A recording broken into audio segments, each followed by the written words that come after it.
कुलो मतलब गौरू वाला ग्वाली बाल्टी में आसे को धीरे पता कर रहा एकदम खुली भी पता था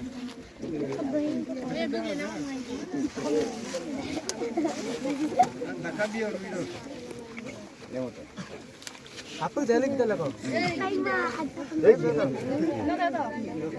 जय जुबिंदा जय जुबिंदा जय जुबिंदा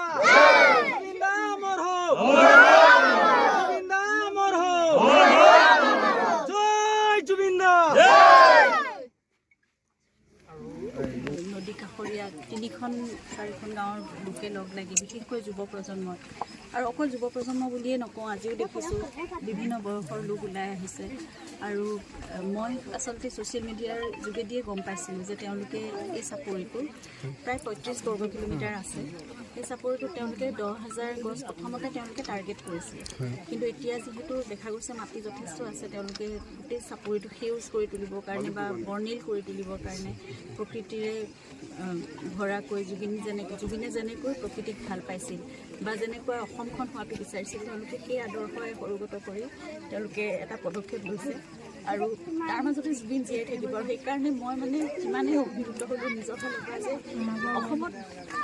চুকে কোণে জুবিন এনেদৰে অমৰ হৈ থাকক জুবিন প্ৰবাহমান হৈ থাকক সকলোৰে মাজত প্ৰাণৰ পৰা প্ৰাণলৈ প্ৰতিটো প্ৰজন্মৰ পৰা প্ৰজন্মলৈ গৈ থাকক এইটো এনেকুৱা কথা নহয় যে এই চাপৰিখন যেতিয়া সেউজ হ'ব এই চাপৰিখন যেতিয়া বৰ্ণময় হ'ব যেতিয়া ফুল ফুলি উঠিব বিভিন্ন প্ৰজাতিৰ চৰাই আহিব আগতে ইয়ালৈ বহুত সপোন আহিছিল কিন্তু মাজতে এতিয়া প্ৰকৃতিৰ এনেকুৱা বহুত খেলি মেলিৰ কাৰণত চৰাইবোৰ নোহোৱা হৈ গৈছে কিন্তু যেতিয়া গছবোৰ এটা মিলি ৰূপ ল'বগৈ সেই সময়ত কিমান চৰাই চিৰিকটি আহিব জীৱ জন্তুৰ বসতি স্থান হ'ব গতিকে তেনেকুৱা এখন ঠাইত জুবিনে নিজে শান্তি বিচাৰি পাব আৰু তাৰ মাজতে জুবিন সদায় জীয়াই থাকিব আৰু প্ৰতিজোপা গছে নিজৰ বংশ বিস্তাৰ কৰিব গতি কৰিব গতিকে কেতিয়াও ইয়াত লোভ নহয়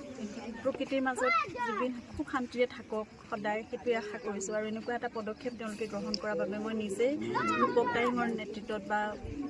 ৰণুজ দাসহঁতৰ দৰে বহু যুৱকসকলৰে নাম মই ল'ব পৰা নাই মই দুখিত কিন্তু বহুত লোক ইয়াত জড়িত হৈ আছে আৰু তেওঁলোকে দেহে কেহে খাটি দিনে ৰাতিয়ে কৰি আছে মই ৰূপক দাইঙৰ লগত প্ৰায়